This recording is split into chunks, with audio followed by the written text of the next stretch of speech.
Canada की economy तो slow हो रही है, लेकिन कितनी स्लो हो रही है इसका अंदाज़ा मुझे कल हुआ जब मैंने Q4 2023 के जो जीडीपी नंबर्स है वो देखे।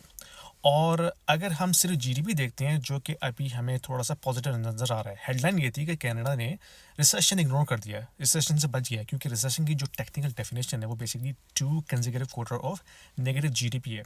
तो जो जीडीपी Q4 में आया वो पॉजिटिव आ गया, तो उससे हेडलाइन ये दिखाई दी गई थी कि भाई कनाडा में रिसेशन कैंसिल हो गया, ठीक है। लेकिन अगर हम इसको अंडर द हुड देखते हैं तो हमें एक स्टोरी बिल्कुल डिफरेंट नज़र आती है। अब जीडीपी जो है वो इट्स ऑल अबाउट स्पेंडिंग। अब अगर 2 मिलियन इमिग्रेंट्स इस कंट्री में आ रहे हैं और जो फेडरल और प्रोविंशियल गवर्नमेंट है वो फिस्कल डेफिसिट भी रन कर रही है, तो इट्स ऑल अबाउट स्पेंडिंग। तो स्पेंडिंग तो बढ़ रही है ना, इमिग्रेंट्स आ रहे हैं, घर खरीद रहे हैं या किराए पे ले रहे हैं या फर्नीचर खरीद रहे हैं या कपड़े खरीद रहे हैं, तो उससे स्पेंडिंग बढ़ रही है। तो जीडीपी तो आपको ऑफकोर्स इन्फ्लेटेड नज़र आएगा इतनी ज़्यादा इमिग्रेशन की वजह से। लेकिन जो true way of measuring GDP है वो है जीडीपी पर कैपिटा। वो बेसिकली पर पर्सन लेवल पर दिखाता है कि कितनी प्रोडक्टिविटी हम ऐड कर रहे हैं। तो अगर हम जीडीपी पर कैपिटा को देखते हैं तो that is horrible for Canada.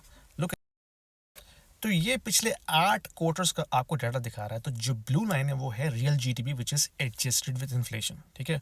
उसका ट्रेंड देखें तो आपको वो भी साउथ की तरफ जाता हुआ नजर आ रहा है। लेकिन जो रियल डिसअपॉइंटमेंट है वो है येलो बार्स, जो कि रियल जीडीपी पर कैपिटा है वो तो नेगेटिव है पिछले 6 क्वार्टर से। यानी कि Q3 2022 से लेके अब तक it has been consistently negative. और सिर्फ 1% नहीं, इट्स एक्चुअली 3-4 इतना नेगेटिव है। उसका ट्रेंड जो है वो साउथ की तरफ ही जा रहा है।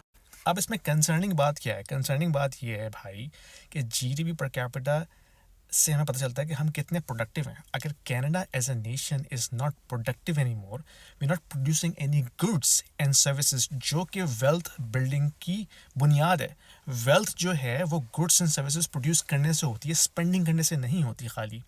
तो अगर ट्रेंड ऐसा है कि जो नेगेटिव आपका जो जीडीपी पर कैपिटा है वो साउथ की तरफ जा रहा है, that's not a good sign guys. क्योंकि होगा ये कि ये डाटा पूरी दुनिया देख रही है।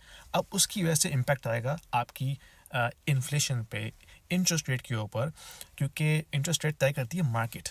जो हम पे करते हैं ना in terms of mortgages and credit card loans and personal loan, it's all driven by the market based upon the economic projections and future inflation growth. तो अगर नेगेटिव ग्रोथ चल रही है और वो आगे बढ़ती चली जा रही है, that is not a good sign for Canadians, specially for us जो इमिग्रेंट्स हैं, जो 5 साल 10 साल पहले अपना मुल्क छोड़ के यहाँ आए हैं। मैंने अपना घर बनाया, यहाँ पे अपने बच्चों को ग्रो कर रहा हूँ। If I am seeing this economy is going south, it's not a good sign for me, not a good sign for you either.